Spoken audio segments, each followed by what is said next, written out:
Muy buenas tardes para todos.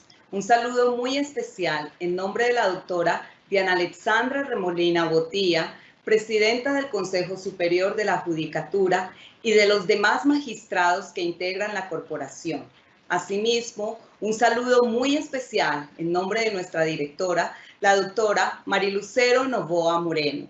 Bienvenidos a esta videoconferencia denominada Reglas de procedimiento y prueba en el contencioso administrativo, que hace parte del ciclo de capacitaciones en Derecho Contencioso Administrativo.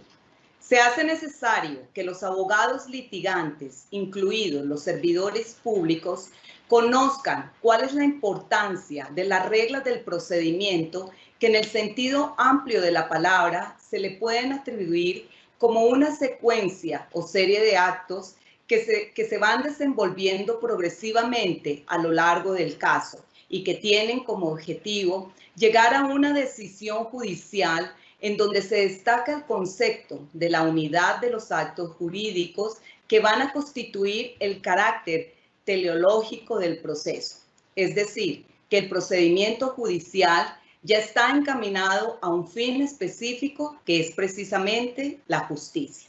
El día de hoy tenemos el honor de contar con la participación del doctor Gerardo Bernal Montenegro, abogado de la Universidad Libre Seccional Pereira, especialista en Derecho Administrativo de la Universidad Santo Tomás de Bogotá, magíster en Derecho Procesal y candidato a doctor de la Universidad Libre, miembro principal del Consejo Directivo de la misma Universidad Libre Seccional Pereira, miembro del Instituto Risaraldense de Responsabilidad Civil y del Estado, actual presidente del Colegio de Abogados de Risaralda, presidente colectivo del colectivo de abogados Gerardo Bernal y Asociados y presidente de la Corporación para las Migraciones Internacionales, Corpo Migrar. Tan pronto finalice la exposición, nuestro conferencista invitado dará respuesta a alguna de las preguntas formuladas a través del chat de participación. Las inquietudes técnicas sobre conexión, registro y evaluación que puedan surgir durante el desarrollo de la actividad serán atendidas por servidores de la Escuela Judicial. Bienvenido, doctor Gerardo Bernal. Tiene usted el uso de la palabra. Muy buenas tardes. Habla Gerardo Bernal Montenegro desde la ciudad de Pereira. Por aquí está haciendo un día maravilloso. Un respetuoso saludo para la doctora Diana Alexandra Remolina Botía, presidenta del Consejo Superior de la Judicatura, y para la doctora Marilucero Novoa Moreno, directora de la Escuela Judicial Rodrigo Lara Bonilla. Bienvenidos todos los asistentes que se conectan a esta videoconferencia, colegas y amigos, servidores judiciales, muy buenas tardes. A continuación, y para darle desarrollo al tema, pues voy a compartir con ustedes algunas diapositivas que quisiera que tuvieran en cuenta. Hay unas noticas pequeñas ahí, son algo informales porque hoy vamos a hablar del derecho viviente. No tanto de revisar el numeral y el inciso, lo que dice el artículo, sino cómo se litiga en la práctica. ¿Qué es lo que nosotros vemos en las barras, en los juzgados, en los estrados judiciales? La historia comienza cuando llega el cliente a nuestra oficina y nos dice que ha sufrido algún tipo de daño antijurídico. Nosotros, por supuesto, queremos tener su declaración y tenemos que entrar a examinar los hechos relevantes del caso. Lo primero es caracterizar al solicitante.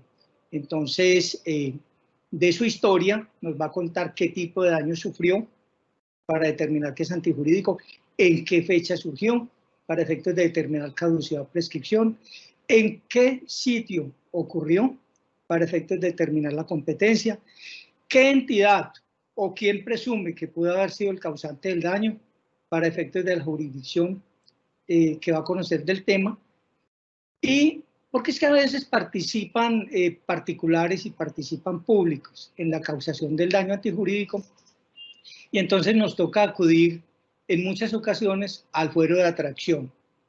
Ese interrogatorio inicial que se le hace al cliente debería estar firmado en todos los casos, debería contener su información básica Y por supuesto deberíamos crearle una identidad digital a esos usuarios. Ustedes saben que en materia de responsabilidad por daño resarcible, la mayoría de las veces no viene la víctima directa, sino que viene la víctima y las víctimas indirectas, su núcleo familiar. A veces es gente del campo, a veces son personas de bajo nivel de escolaridad, pero el decreto 806 nos pide que les creemos a todos ellos, sin excepción, una identidad digital, una red social, y que le informemos que lo dejemos así consignados en los poderes, en el contrato de prestación de servicios, etc.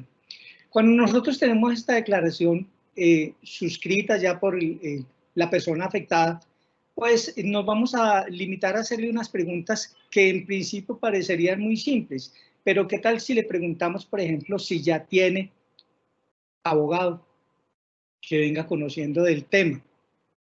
¿Qué tal que tengamos que pedirle un pase salvo? ¿Cuál es el objeto de la consulta? ¿Cuáles serían sus pretensiones?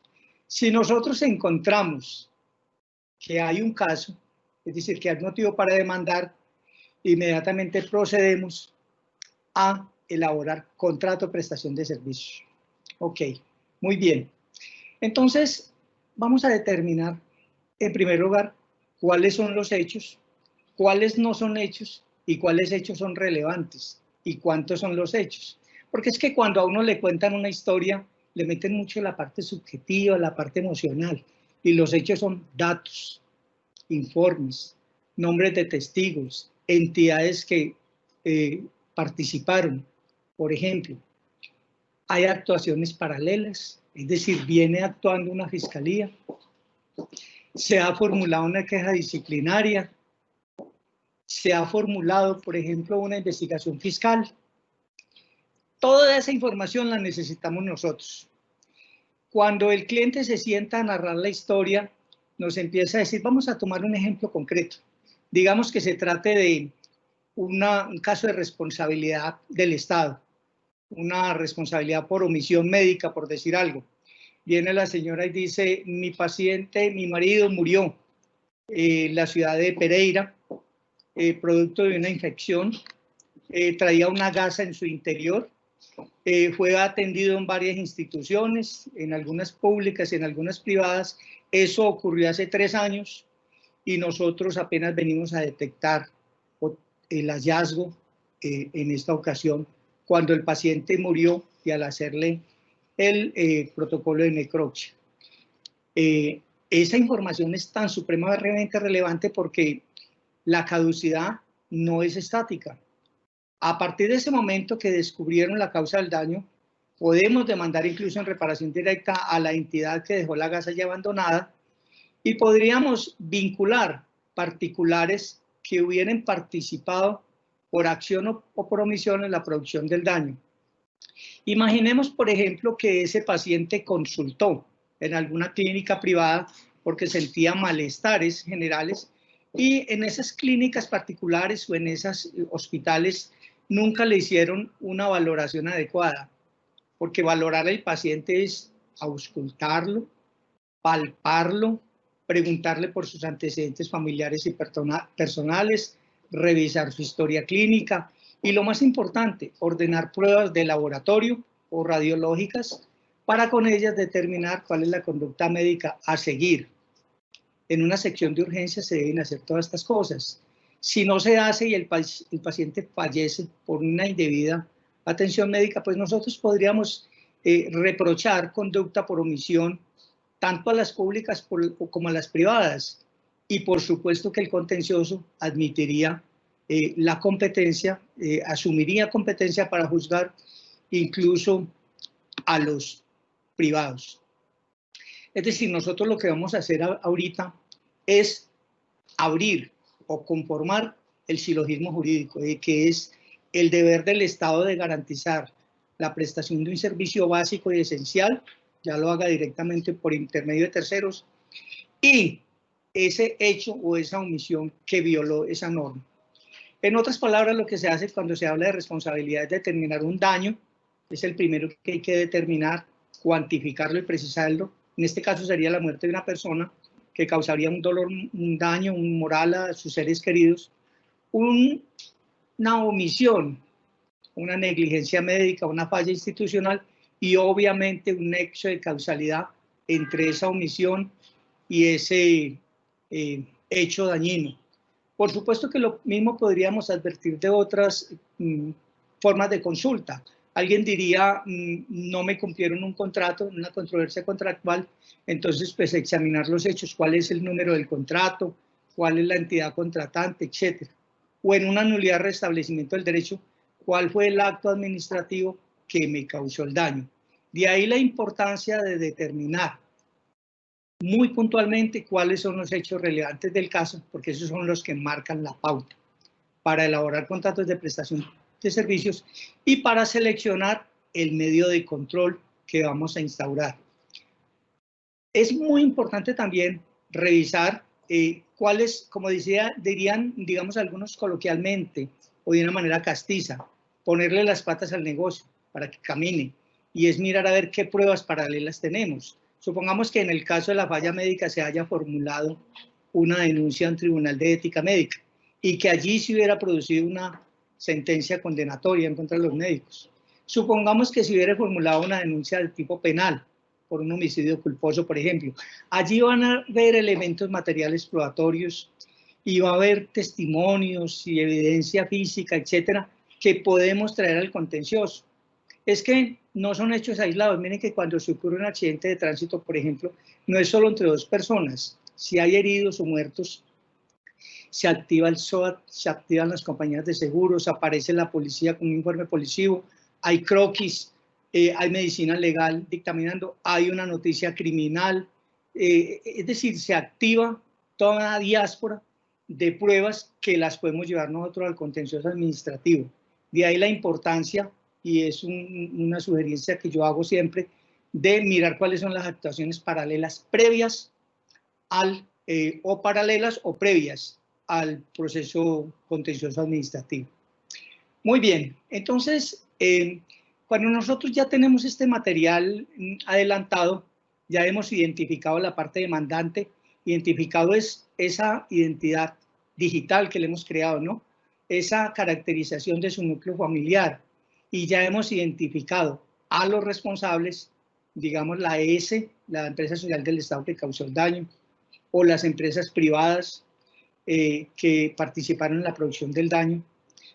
Nosotros vamos a tomar los hechos relevantes y la prueba de cada uno de esos hechos para de ahí derivar las consecuencias procesales, que son unas pretensiones o unas indemnizaciones.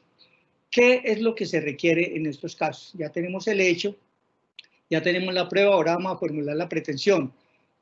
Establecer la congruencia entre hecho, pretensión y prueba, porque así va a salir la sentencia.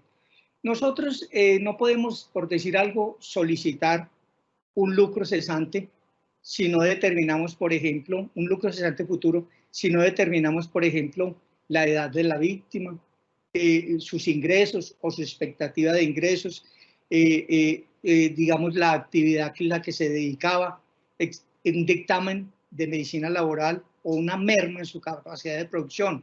Esos elementos materiales probatorios son el sustento o la base de la pretensión. ¿Por qué les digo esto y por qué es tan importante? Porque es que antes de nosotros ir donde el juez a contarle toda esta historia que nos están narrando y de llevarle todas estas pruebas, va a ocurrir algo muy maravilloso, y es que vamos a intentar conciliar y le vamos a apostar duro a la conciliación. Como en la mayoría de los casos, en el contencioso, se requiere ir ante el procurador delegado para intentar conciliar, pues nosotros lo que hacemos es enviarle previamente a la entidad convocada, a la entidad que consideramos responsable, una copia de la solicitud de conciliación con sus respectivos anexos, es decir, con el material probatorio que tenemos. Idéntico a lo que se le envía al procurador delegado del contencioso, se lo vamos a enviar a la parte convocada. ¿Cuáles son las ventajas de esto? Pues primero, que ampliamos el término, porque la solicitud de conciliación extrajudicial nos suspende hasta por 3 meses el término de caducidad, le apostamos fuerte a la conciliación en el sentido de que cuando un procurador delegado ante el contencioso observa que existe plena prueba de la responsabilidad de la entidad y que le están dando alguna prerrogativa o algún beneficio a la entidad que lo beneficiaría en caso de una eventual condena, pues puede requerir al comité de conciliación y decirle, venga, comité, revise esto porque aquí puede haber una condena en su contra. Y en la conciliación nos evitaríamos ese desgaste que implica ir ante el contencioso. Otra de las ventajas que tiene es que lo de la conciliación es que en caso de que no haya conciliación, pues nosotros simplemente adecuamos esa solicitud y la convertimos en demanda. Simplemente le cambiamos, en vez de señor procurador, señor juez, en vez de convocado, demandado, etcétera, y la adecuamos el mismo día o al día siguiente y la estamos presentando. Recuerden que la caducidad suspende hasta por la solicitud de conciliación hasta por 3 meses, no necesariamente 3 meses. Otra ventaja que podríamos encontrar es que a veces las entidades no van, no les interesa. A veces dicen, no, dejémosle eso a la próxima administración. Normalmente no concilian. A veces no asisten y entonces eso le puede implicar dentro del proceso judicial consecuencias procesales a la parte que no asista. Eso lo dice la ley 640/2001 como requisito de procedibilidad.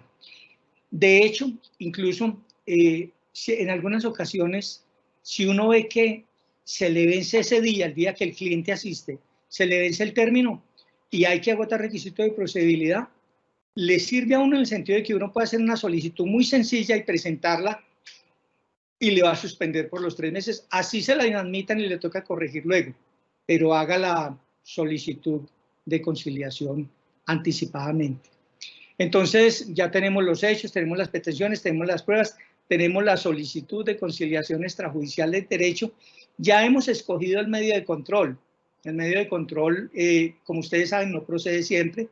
Por ejemplo, no procede para las electorales, no procede cuando se trata de impuestos, no procede en la mayoría, digamos, por ejemplo, en simple nulidad, no procede.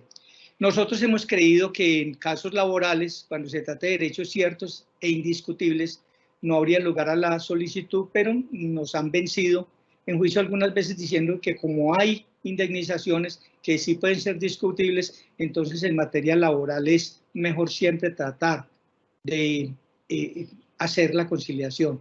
Nos pasa mucho. Ok, muy bien. Entonces venimos, ya nos alistamos para entrar donde el juez.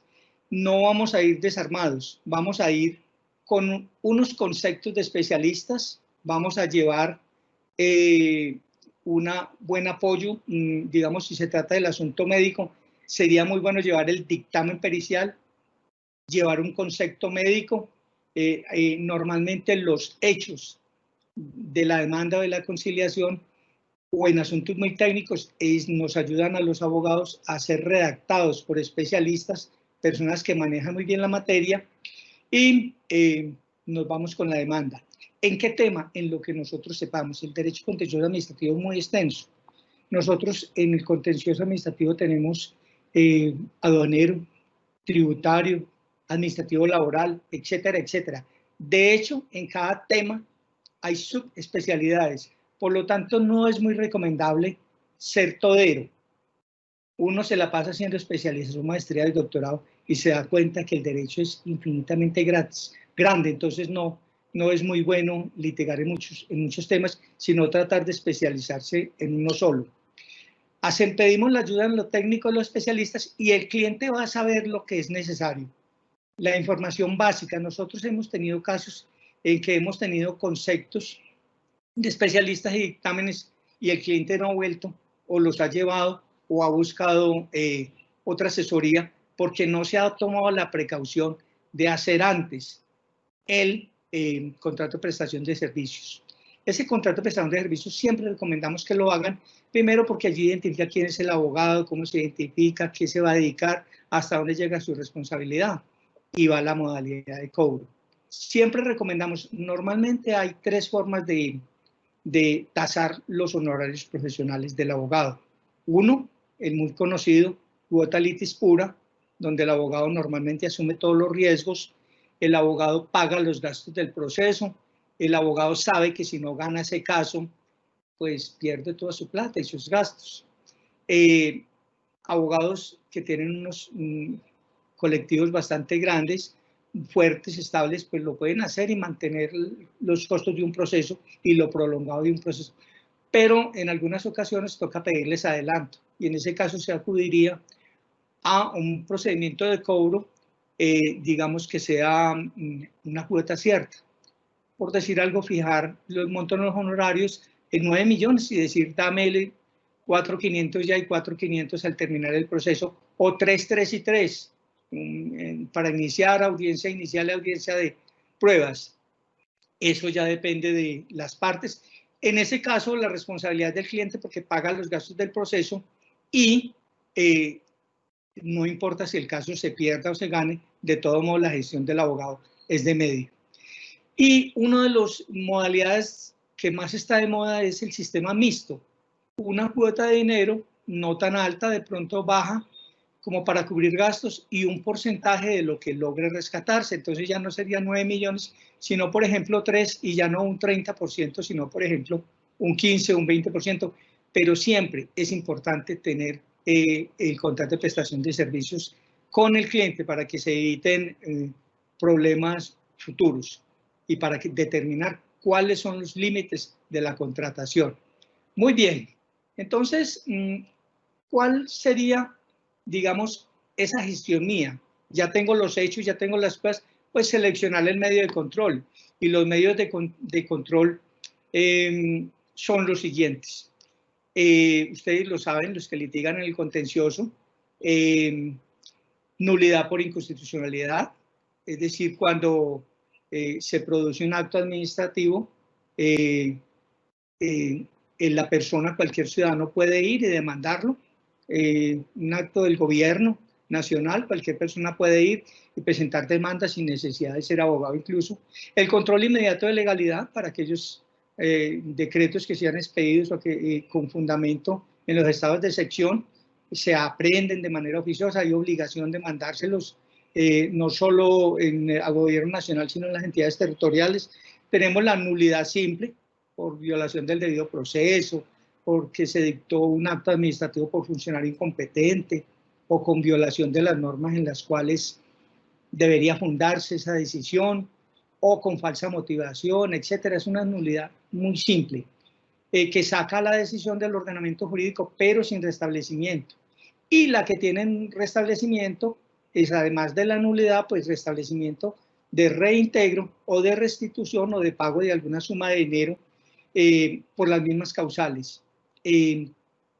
Tenemos el tema de controversias contractuales que implica el incumplimiento de un contrato o el incumplimiento tardío o irregular de un contrato con la administración, la acción de repetición del artículo 90 de la Constitución que dice, señor servidor público, si por su culpa el Estado o una entidad pública fue condenada o le tocó conciliar por acción o omisión suya, por dolosa o gravemente culposa, el Estado debe repetir contra ese funcionario. Tenemos también la pérdida de investidura, o sea, de carácter ciudadano, la puede ejercitar cualquier persona para concejales, ediles, congresistas, etcétera. La protección de derechos e intereses colectivos, que son las acciones populares. También tenemos la reparación de perjuicios causados a un grupo que en nuestro criterio son 20 acciones de reparación directa, es decir, 20 demandantes que sufrieron un daño por el Estado y que proviene ese daño de una causa común.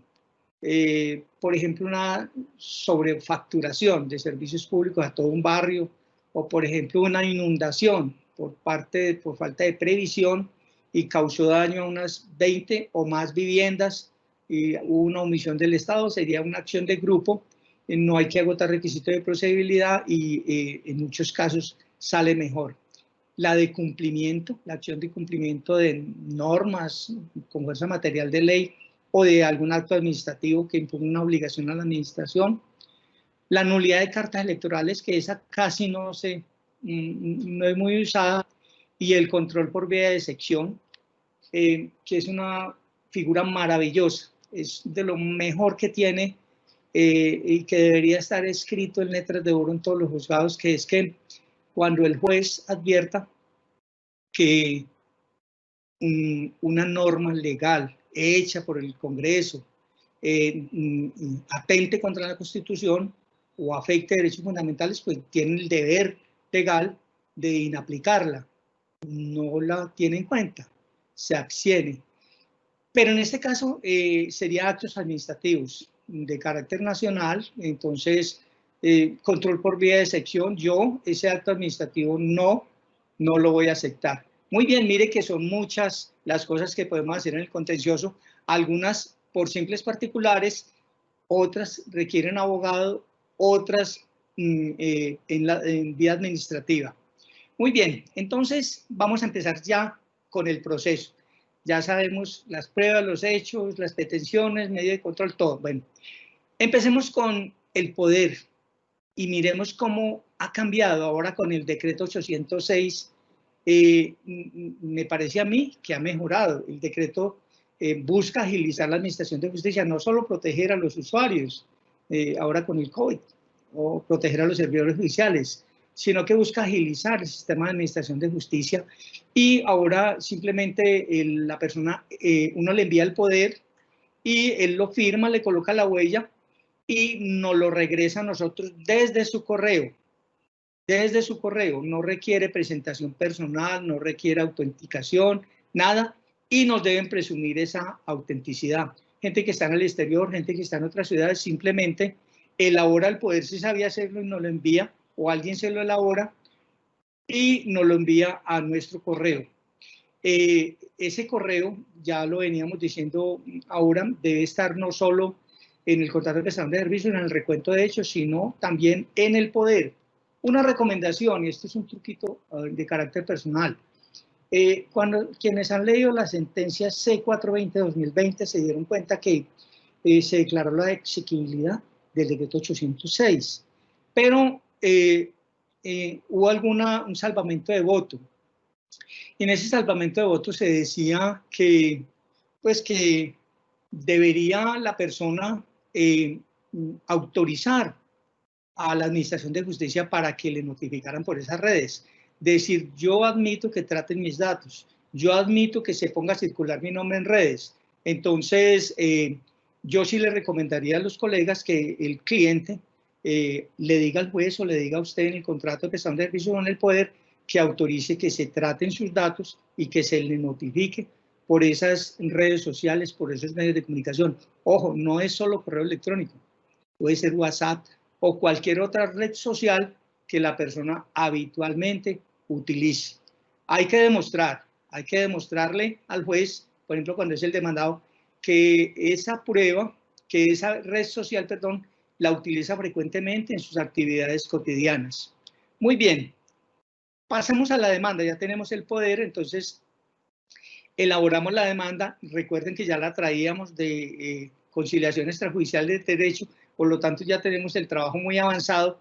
Pasar de solicitud de conciliación extrajudicial a demanda es muy fácil porque se adecua, pero no es exacta, porque nosotros le hacemos transformaciones o le podemos hacer cambios, no necesariamente muy estructurales, por ejemplo lo de cuantía no se puede aumentar, pero sí toca, es un escrito distinto. Alguien me diría a mí, pero tengo que mandársela a la entidad si yo ya se la mandé para solicitud de conciliación extrajudicial. Sí hay que enviársela. Escaneada, en PDF, con todos los anexos. ¿Por qué? Porque es una actuación completamente distinta. Allí era extrajudicial ante Procuraduría, aquí es ante rama judicial. Y por lo tanto, debo enviársela simultáneamente o de manera anticipada al demandado o a los demandados y revisando si hay terceros involucrados ahí también. Ok, muy bien, entonces ya hemos presentado la demanda ante nuestro juez y ¿sigue qué? Sigue la admisión, ¿no? ¿Seguiría la admisión? ¿Qué le notificamos al deudor? ¿Cuándo empieza a contestar? El decreto 806 de 2020 fue declarado exequible condicionalmente. Se decía inicialmente que una vez se admitía la demanda y se le notificaba al demandado, se dejaban transcurrir 2 días y a partir del día 3 empezaba a correr el término. Eso sufrió una transformación. Ahora lo que hay que hacer es que, venga, acúseme el recibido, yo compruebo que usted sí la recibió, o yo, entidad, el juzgado, verifica que sí haya recibido. Solo en ese caso le empezarían a correr los 3 días. Por eso se está implementando la necesidad de que haya una exigencia de acuse de recibido, ya que no es automáticamente los 2 días y empezar a correr el día tercero. No, hay que verificar constancia de recibido de quien ha recibido para poder que empiecen a contar los 3 días. Esa la pueden consultar ustedes. En este momento está la comunicación, el comunicado a la Corte Constitucional cuando se hizo el análisis de la C-420 de 2020. Muy bien, ya sabemos entonces que se contesta en escrito de PDF, se le envía a las partes y luego se le envía al juez. El juez empieza a actuar y empieza a tomar decisiones. Esas decisiones se notifican por estrado, no solo en audiencias, pero hay unas decisiones que se adoptan por fuera o por traslados. Esas notificaciones se fijan virtualmente. Ya no requerimos pues la firma del secretario ni constancia, pero sí es algo muy importante que hay que hacer, es insertar la providencia y dejarla en el sistema, dejar la constancia de esa notificación, de ese estado, de ese traslado, para efecto de que las personas vayan consultando periódicamente o más adelante la puedan consultar. Una pregunta que nos formula mucho a nosotros es, ¿a partir de qué momento empieza a correr el término para contestar la demanda? Cuando yo le envío a él, cumplo con mi deber de enviarle la demanda y me emite a mí constancia de recibido, o la respuesta es negativa, porque el juez puede ser que inadmita la demanda, puede ser que ordene corregirla y en ese caso pues yo tendría el deber de corregirla y también enviarle, también por supuesto, copia de esa corrección a la contraparte, a los demandados. También puede ocurrir que el juez diga, no, un momentico, aquí hay que vincular terceros, o aquí hay personas que pueden resultar afectadas con la decisión y ordena vincularlos. Entonces, mire que no es automático la remisión. Toca integrar el litisconsorcio y una vez integrado, notificar ahí sí la demanda, dejar pasar los 2 días, verificar que sí recibió ese correo, que sí fue notificado e inmediatamente sí empezar a contarle el término. Ok, muy bien. Vamos bien hasta ahora. ¿Qué pasa si nosotros, por ejemplo, no conocemos la dirección de alguno de los demandados? Porque cuando es una entidad pública no hay problema. Entramos a la página web. Cuando es una persona jurídica, buscamos en Cámara de Comercio. Pero si es un particular demandado o una entidad privada demandada y no he podido localizarla, pues yo no tengo su correo electrónico, no tengo su dirección, digamos, en línea, pero conozco su dirección física. Se lo hago saber al juez. Y si me toca emplazarlo, pues pido que se haga en el registro de personas emplazadas y sin necesidad de publicación en periódico, que nos quitaba tanto tiempo, que nos demoraba tanto y que nos salía tan costoso. Ahora ya está muchísimo más rápido. Entonces, le hacemos el emplazamiento y pues le nombrarán el curador correspondiente. Supongamos que se pudo notificar. Entonces, la persona viene, contesta la demanda y al contestar la demanda, también remite simultáneamente o anticipadamente, ojalá, copia de esa respuesta y de sus anexos a la parte demandante. ¿Por qué? Pues para evitar que hayan actuaciones ocultas y por virtud del principio de publicidad, para evitar el traslado por parte del juzgado. Si ya me lo mandaron a mí, ¿yo para qué voy a volver a solicitarlo? No. Entonces le mandamos copia de la respuesta a la demanda. Lo mismo, si presentamos demanda de reconvención o solicitamos un incidente cualquiera, una nulidad, o queremos proponer excepciones, todo debemos enviárselo a la contraparte.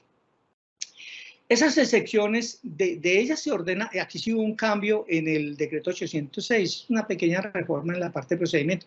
Se corre el traslado por 3 días de las excepciones y se decide conforme a los artículos 100 a 102 del Código General del Proceso. Salvo que se requiera práctica de pruebas, en cuyo caso pues el juez dará traslado de esas excepciones y la resuelve en la audiencia inicial. Hay unos, el juez, digamos que cuando se requiera la práctica de pruebas, el juez las decreta en el auto que cita para la audiencia inicial y la resuelve en la audiencia inicial. Pero, digamos, que requiera la práctica de una prueba, pues entonces se puede tomar hasta 10 días a veces, porque puede ser que le aleguen a uno, por decir algo, prescripción, caducidad, pleito pendiente, cosa juzgada, falta de integración del litisconsorcio y no está la prueba, se puede ordenar la práctica de la misma. Muy bien, entonces eso nos llevaría, estamos en el 180, eso sí nos llevaría al decreto de pruebas en esa audiencia, practicaríamos pruebas, alegatos y sentencia, pero hay veces en que no es necesario ir hasta por allá. A veces podemos dictar una sentencia anticipada. Supongamos nosotros que se trate de un asunto de mero derecho, donde lo que se discuta sea la interpretación de una norma y que digan, por ejemplo, se hizo un nombramiento irregular, esta persona debía cumplir con tal requisito. Es un asunto de mero derecho, entonces, antes incluso de la audiencia inicial, se puede dictar sentencia. Damos 10 días para alegar. Alegan y dictamos sentencia. Obviamente proceden los recursos de ley y toda la cosa, pero mire que tenemos una sentencia anticipada. ¿Y qué pasa si tenemos también todo el material probatorio? En cualquier estado del proceso integramos todas las pruebas y las partes de común acuerdo pedimos, pues creemos que con lo que hay es suficiente, por favor, dictemos sentencia anticipada. Mire que incluso nos podemos evitar llevar eso a etapa de juicio. Entonces, así lo dice el decreto 806. Y hay unos casos bastante interesantes. Y ustedes saben que hay 3 etapas del proceso.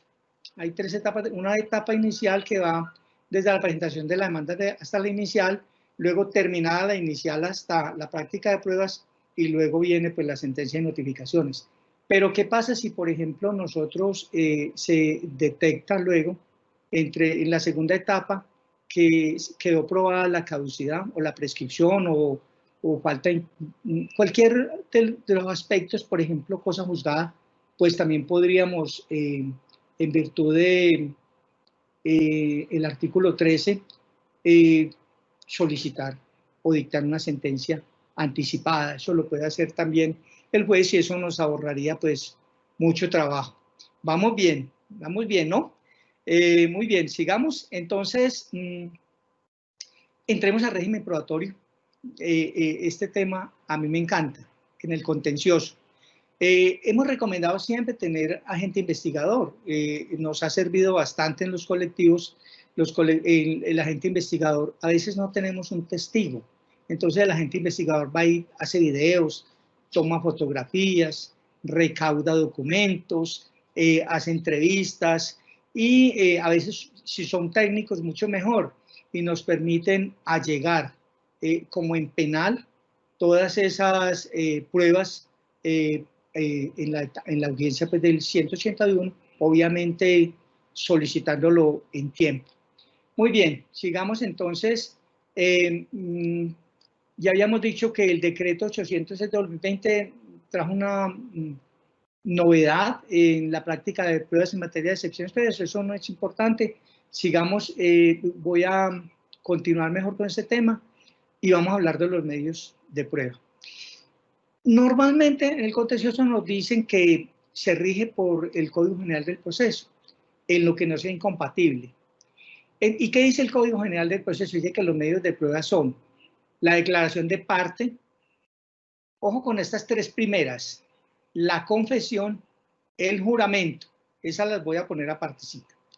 Luego sigue el testimonio de terceros, el dictamen pericial, la inspección judicial, los documentos, los indicios, los informes y cualquier otro medio que sea útil para la formación del convencimiento del juez.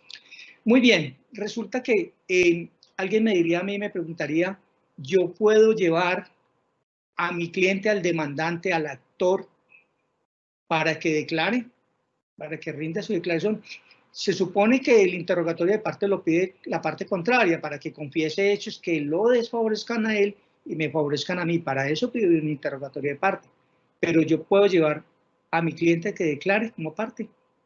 Esta norma lo permite. El artículo 165 del Código General del Proceso permite que uno lleve a su cliente como parte y a que declare. También la confesión.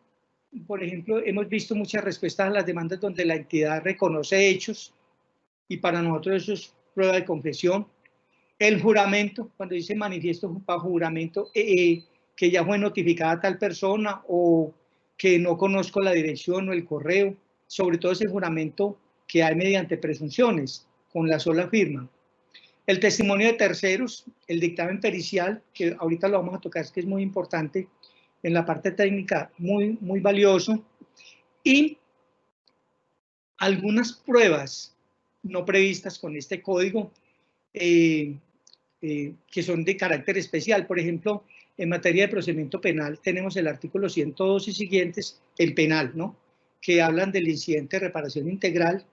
Ese código de procedimiento penal se rige por las normas del Código de Procedimiento Civil, hoy Código General del Proceso, en lo que no sea incompatible con la naturaleza del proceso penal. Y allí se maneja otro régimen probatorio. Por lo tanto, habrán ocasiones en que las pruebas son otras. En penal, por ejemplo, se habla de indicios, se habla de presunciones, se habla de hechos notorios, etcétera, aunque en civil también. Vamos a empezar a examinar uno por uno de esos. Muy bien, sigamos, voy a hablar, entonces ya lo tenemos, vamos a preguntarnos cuál es el momento que yo tengo para formular o para solicitar esa prueba. Pues obvio, con la demanda, con la contestación de la demanda, con la reforma de la demanda, con la contestación de la reforma de la demanda, con la demanda de reconvención o contrademanda, como llaman algunos, con esa contestación a la reconvención, con las excepciones, incluso las previas y las de fondo, con la oposición a esas excepciones, con los incidentes que se presenten, regulación de honorarios, nulidades y cuestiones incidentales, y con la respuesta a esos incidentes. Y miren lo curioso, ahí no lo dice la norma, pero yo no sé si a ustedes les ha pasado, a nosotros sí, yo creo que a todos, que nos ha pasado que estando en audiencia, un testigo aporta un documento o un interrogado, en un interrogatorio de parte dice, tengo en mi poder tal documento. Eso no aparece en la norma. Sin embargo, puede ocurrir que si en relación con su oficio, con su ocupación, tuvo conocimiento o pudo tener ese documento, digamos un vigilante con la minuta de guardia, digamos un médico con la historia clínica, un policía un agente de la policía que tiene su libreta de anotaciones y encuentra que en virtud de su ocupación o de su oficio tiene ese documento, pues lo puede aportar. Y cuando me refiero a documento no me refiero solo a un papel, me refiero a cualquier tipo de documentos, una grabación, una filmación, un video, una nota de voz, etcétera. Y ya el juez le asignará el valor probatorio, pero por supuesto, en caso de que lo admita, dándole un traslado a la contraparte de ese documento. Esa es la oportunidad probatoria de manera normal, pero puede ocurrir también que en segunda instancia se dé una oportunidad probatoria, digamos que ambas partes lo soliciten, o cuando habiendo solicitado una prueba en la primera instancia, por alguna razón no imputable a mí, dejaron de practicarla, entonces yo puedo decir, venga un momentico, esta prueba yo la pedí, me la decretaron, pero no fue mi culpa, necesito que por favor la practiquen. o digamos que surja una situación, un hecho sobreviniente que afecta al fondo del asunto, esa prueba no existía o ese hecho no existía antes y yo quiero agregarla. También en aquellos casos de fuerza mayor o caso fortuito. Y ahorita miraremos cómo cuando aparezcan nuevas pruebas de las cuales yo no tenía conocimiento, por ejemplo, en una remisión de documentos. Una entidad remite documentos, es una prueba que yo no conocía y cómo yo puedo buscar, desvirtuar esas pruebas porque yo no tenía conocimiento de la misma. Es una prueba nueva, lo dice pues la parte final del artículo, cuando se quiera desvirtuar las nuevas pruebas allegadas. Ok, muy bien. Entonces, digamos que esa que acabamos de ver era la solicitud de pruebas de parte, pero entonces se pueden decretar pruebas de oficio, no se quiebra la igualdad, que de pronto el juez diga, ven, este está, ¿por qué está decretando pruebas? Él es un mediador, no debería estarla dictando. Sí, él las puede dictar, las puede decretar en cualquier instancia antes de dictar sentencia y puede disponer que sean hasta 10 días para la práctica de esas pruebas. Y cuando uno apela y se concede el recurso dentro del término de ejecutoria del auto que admite la apelación, también lo puede hacer, ¿no? Supongamos que haya un punto oscuro, un punto dudoso, algo que quede un vacío, también puede decretar la prueba de oficio. Un testigo, por ejemplo, que fue muy mencionado durante las declaraciones, que dijeron es que él estaba ahí, él vio, él tuvo conocimiento de todo, pero no fue citado por ninguna de las partes, el juez podría decretarla de oficio. Y cuando, esta es una situación también muy interesante, cuando decreten una prueba de oficio para probar determinado hecho, yo puedo, digamos, solicitar también una prueba para contraprobar, desvirtuar o reafirmar esa circunstancia en caso de pruebas de oficio. Muy bien, estamos en el contencioso y vamos a tener en cuenta que no solo en contencioso, sino en penal o en civil, pues cuando hay pruebas obtenidas ilegalmente, pues hay que excluirlas. Se presentan muchos casos en que alguien lleva, por decir, alguna grabación sin tener los permisos correspondientes, o una fotografía que se desconoce su autor, o se forzó de alguna manera la prueba. Entonces, esa prueba, lo que nosotros llamamos en penal, los frutos de un árbol ponzoñoso. Esas pruebas y las derivadas de esas pruebas no se le pueden tener valor. Entonces, alguien diría, bueno, pero es que un mensaje de datos, un correo electrónico, un documento que se envíe, ese sí lo valen, eso no está autenticado, es por la presunción de autenticidad. Ustedes recordarán que había una ley muy importante que era la ley 446 del 98. Si ustedes recuerdan, en el artículo 11 decía que todo documento privado que se adjunte a un expediente judicial con fines probatorios se tendrá como auténtico, se reputará como auténtico sin necesidad de autenticación o de presentación personal. Y mire que es de esa fecha y fue recogida por el Código de Procedimiento Civil, luego por el Código General del Proceso, lo cogió el CEPACA, la ley 1437, y hoy está en el 806, y hay que presumir que es auténtico. Obvio, si alguien quiere tachar ese documento, pues debe llevarle la prueba al juez, solicitar el original, etcétera, con mucho cuidado, porque formular una tacha y que uno, digamos, no le prospere puede traer algunas consecuencias de carácter económico o procesal, entonces hay que tener mucho cuidado con eso. Pero de todos modos sí se utilizarán los medios electrónicos, es decir, ese correo me lo envió mi cliente y me está autorizando, me está dando poder. O ahí le remito esa certificación y no tendría ningún problema con la presunción de autenticidad y el valor de las copias. Muy bien. Una de las pruebas, lo leíamos ahora, la declaración de parte. Es en civil, pero porque en contencioso administrativo ningún representante de entidad pública, ojo con eso, ninguno, de ninguna entidad pública, no importa su naturaleza jurídica, no tiene valor probatorio o no tiene valor su confesión.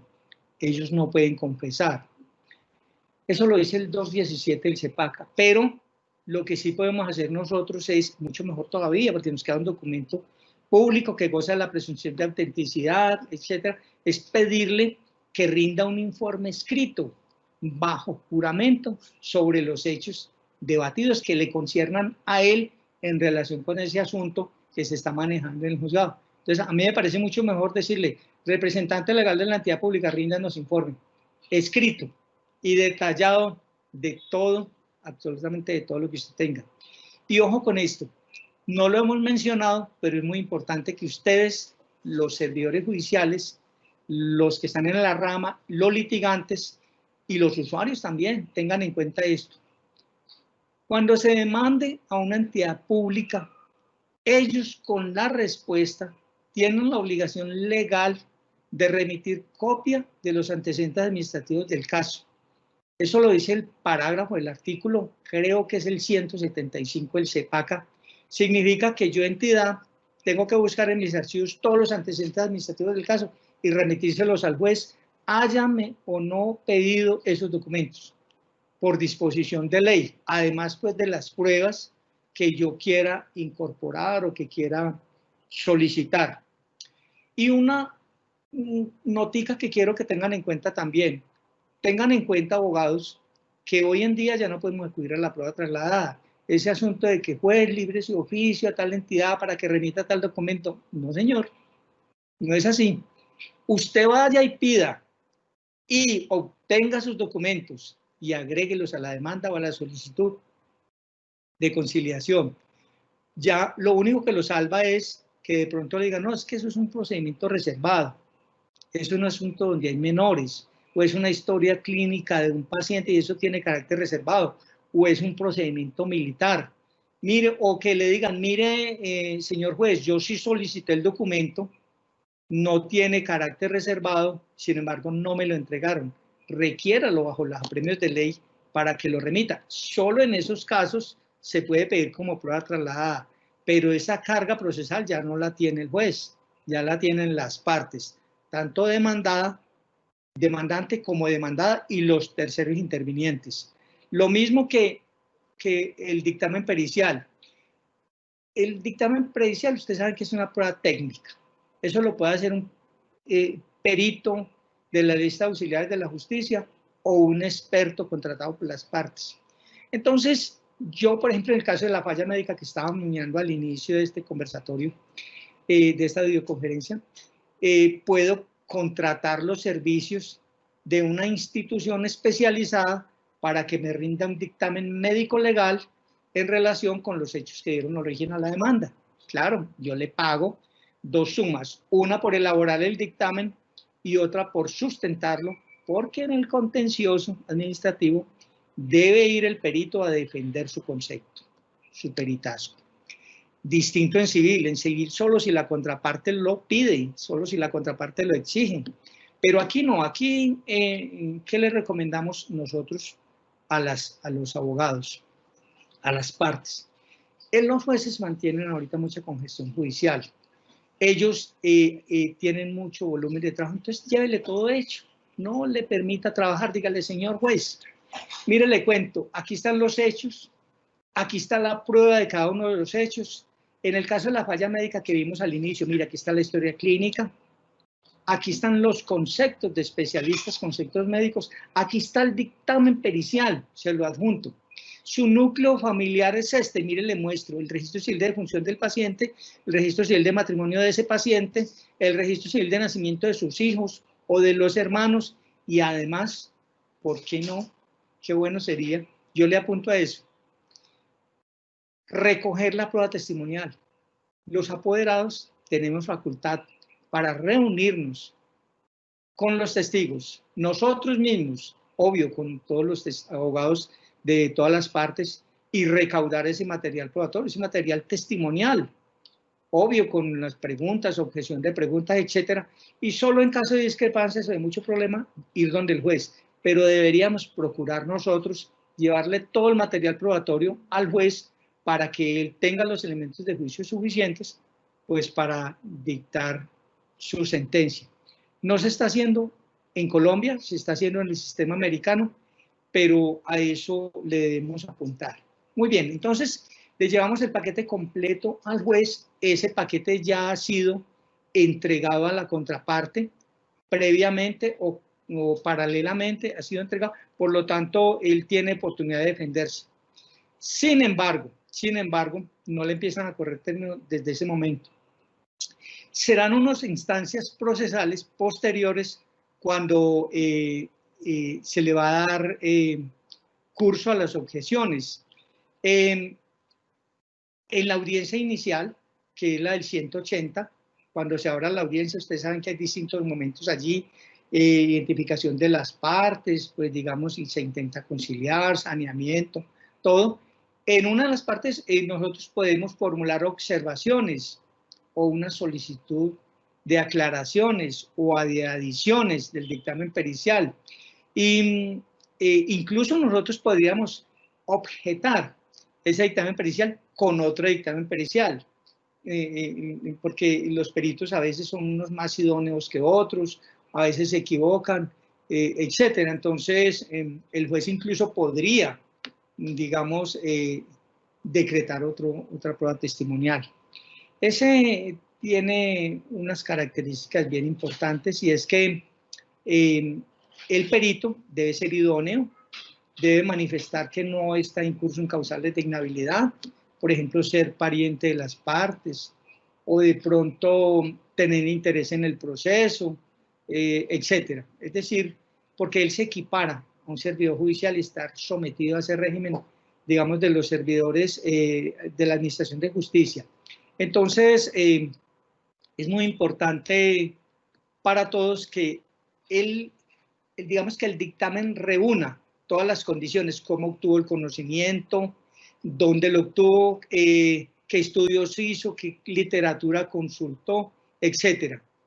De eso resulta, y las manifestaciones bajo juramento de no estar incurso en causal de inhabilidad. El tiempo avanza, pienso que estamos pues ya acercándonos a la hora de finalización, pero yo sí quiero sacar algunas conclusiones de este conversatorio. Esto es una conversación amistosa. Yo siempre he recomendado que cada abogado litigue en una materia de su especialidad. No es bueno que el abogado sepa hacer de todo. Es muy importante que el abogado utilice el método multidisciplinario de conocimientos. Qué bueno que acuda a los peritos, a los expertos, que se auxilie de la parte técnica. Como decía la abuelita, mi hijo, no hable de lo que usted no sabe. Pregúntele a los que saben y ayúdese a redactar la demanda. Otra conclusión muy importante es que hoy en día la forma de litigar cambió. Ya estamos haciéndolo de manera virtual.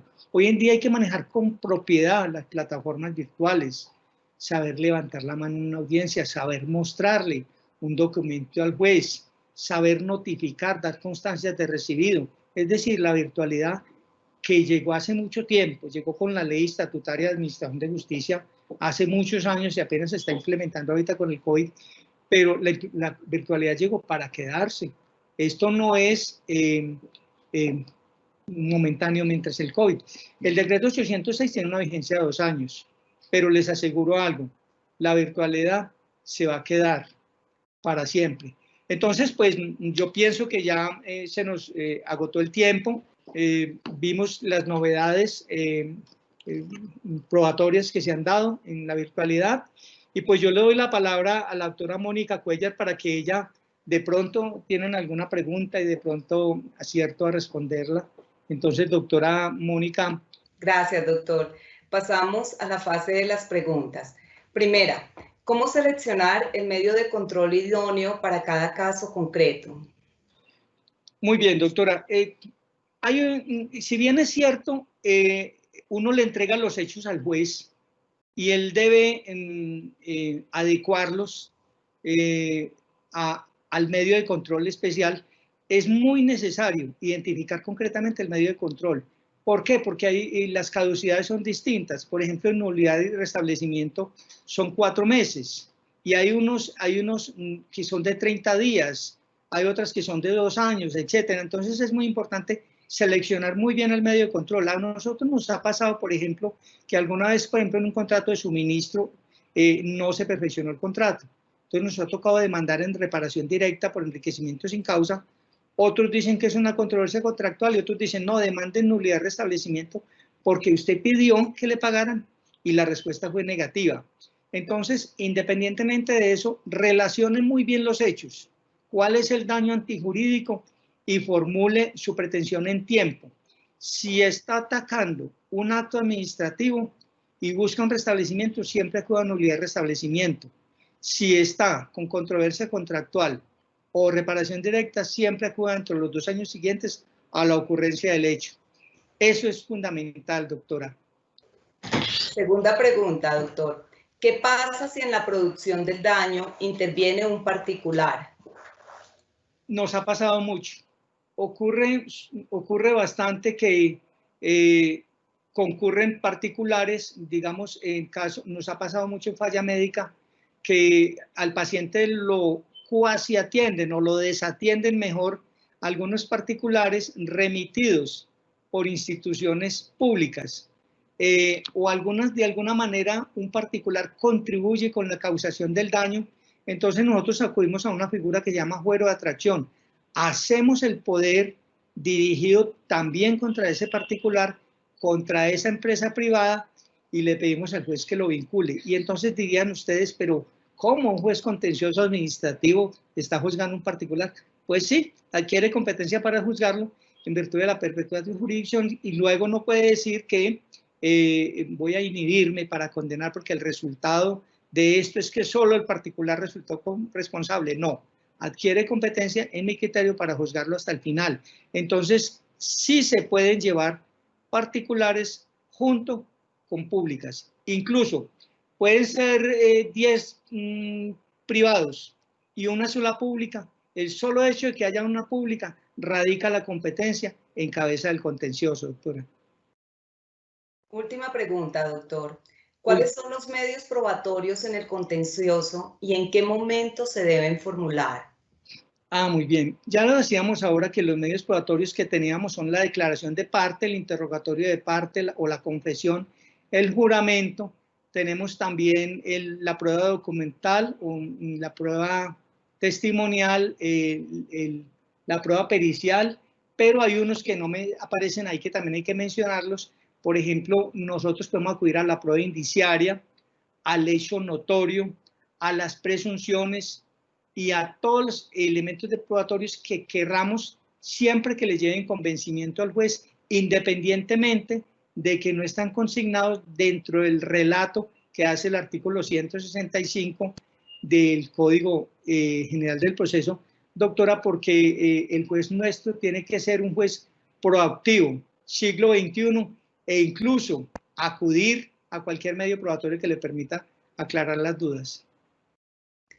Un agradecimiento muy especial al doctor Gerardo Bernal Montenegro por su clara explicación sobre la importancia del procedimiento y la prueba en lo contencioso administrativo, ya que existen casos en los cuales se deben demandar solidariamente a varias instituciones, precisando así cuál es el centro de imputación jurídica en cada caso, demostrando una acción, una omisión, una operación administrativa o una actuación que desencadene un fuero de atracción y finalmente una indemnización por la acusación de un daño antijurídico.